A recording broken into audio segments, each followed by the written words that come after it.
Hello दोस्तों, नमस्कार। कैसे हैं आप लोग? स्वागत है एक और नई वीडियो में नई कहानी के साथ। तो मेरा नाम रीता और मैं लखनऊ की रहने वाली हूँ।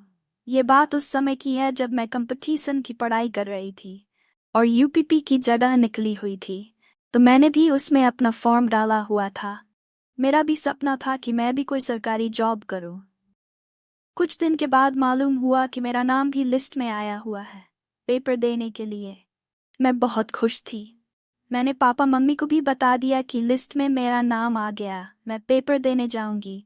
लेकिन मेरा सेंटर लखनऊ से दूर कानपुर को गया हुआ था। मेरा पेपर 11 जुलाई को लगा हुआ था।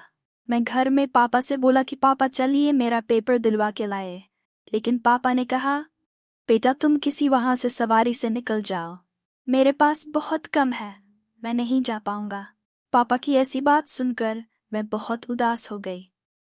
मुझे लगता है कि मेरा सपना सपना ही रह जाएगा, क्योंकि मैं भी पहले कभी घर से बाहर नहीं गई थी। लेकिन फिर मम्मी ने भी कहा, बेटा किसी वाहन से चली जाओ। फिर क्या था, पापा ने मुझे पैसे दिए। फिर मैं सोचती रही। मैंने अपने दोस्तों के पास फोन किया तो उन्होंने बताया कि ऑनलाइन कोई गाड़ी बुक कर लो जो तुम्हें कॉलेज तक पेपर दिलाने के लिए ले जाएगी। तो मैंने ऐसा ही किया। ऑनलाइन ओला की एक गाड़ी बुक की। उसके बाद मैं पेपर देने के लिए कानपुर चली गई। मेरा पेपर शाम के समय में था। मैं पेपर देने से कुछ घंटे पहले ही पहुंच गई। फिर मैं इधर उधर टहलती रही और टाइम को स्पेंड करने लगी। उसके बाद वो समय भी आ गया कि मेरा पेपर देने का नंबर आया।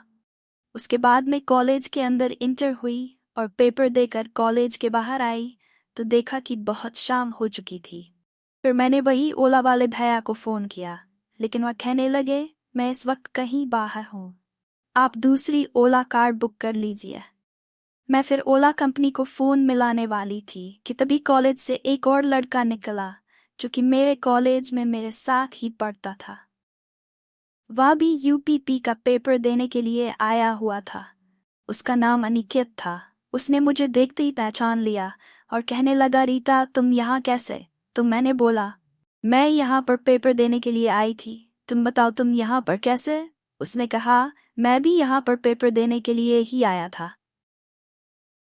मैंने देर ना करते हुए उससे कहा, तुम्हारे साथ और भी कोई है या फिर तुम अकेले आए हो? तो उस पर अनिकेत ने उत्तर दिया, मैं बिल्कुल अकेला आया हूँ। तो मैंने फिर पूछा, किसी साधन से आए हो या निजी गाड़ी से आए हो? उस पर अनिकेत ने मेरी तरफ देखते हुए कहा, मैं अपनी बाइक से आया हूँ। क्यों, तुम्हारे साथ कोई नहीं आया क्या? तो मैंने कहा, नहीं, मैं भी अकेले आई हूँ, मुझे भी साथ में घर तक लिए चलो। तो अनिकेत कहने लगा, बिल्कुल आओ, बैठो, मेरी गाड़ी पर चलते हैं। फिर मैं उसकी गाड़ी पर पीछे बैठ गई और दोनों वहां से चल दिए। अब हम कानपुर पार कर चुके थे, शुक्लागंज के कुछ आगे पहुंच चुके थे। ठंडी का मौसम था। मैं पीछे बैठी थी। मुझे ठंड भी लग रही थी क्योंकि मैंने ज्यादा कुछ कपड़े नहीं पहने थे। ठंडी की वजह से सिसकियां ले रही थी। तो अनिकेत ने कहा, क्यों, ठंड लग रही है क्या? तो मैंने कहा, हाँ। तो अनिकेत ने कहा, चलो आगे कुछ तुम्हारे लिए ठंडी वाले कपड़े खरीद देते हैं। लेकिन जब हम आगे आए तो हमें कोई भी दुकान न मिली। मुझे ठंडी और ज्यादा लग रही थी। फिर अनिकेत ने कहा, मुझे कस के पकड़ कर बैठ जाओ। उसके इतना कहने पर मैंने अनिकेत को कस के पकड़ लिया और दोनों चलते रहे। मुझे रास्ते में ज्यादा जब ठंड लगने लगी तो मैंने कहा, रुक जाओ, थोड़ा शरीर को गर्म होने दो। इस बात पर अनिकेत ने मजाक करते हुए कहा कि ऐसे खड़े होने से क्या शरीर गर्म हो जाएगा? तो मैं भी बिना शर्माते हुए कह दिया कि अगर खड़े होने से शरीर गर्म नहीं होगा तो कैसे गर्म होगा?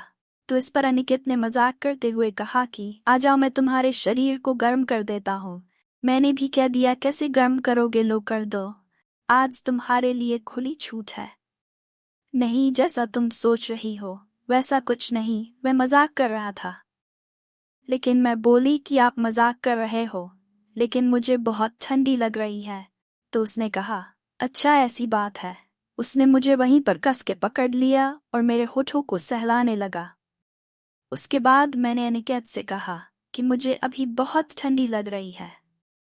फिर अनिकेत ने कहा कि लगता है मुझे तुम्हारी पिच पर बैटिंग करनी पड़ेगी, तभी तुम्हें गर्मी लगी। तो मैंने कहा, मुझे भी ऐसा ही लगता है, आओ आप मेरी पिच पर बैटिंग कर लो।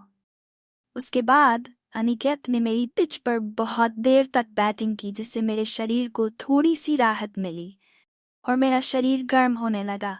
उधर अनिकेत को बहुत ही मज़ा आ रहा था और कह रहा कि तुम्हारी पिच बहुत ही अच्छी है, बहुत मज़ा आ रहा है बैटिंग करने में। कुछ देर गेम खेलने के बाद हमारा शरीर पहले के जैसे नॉर्मल हो गया और फिर हम दोनों वहां से निकल गए।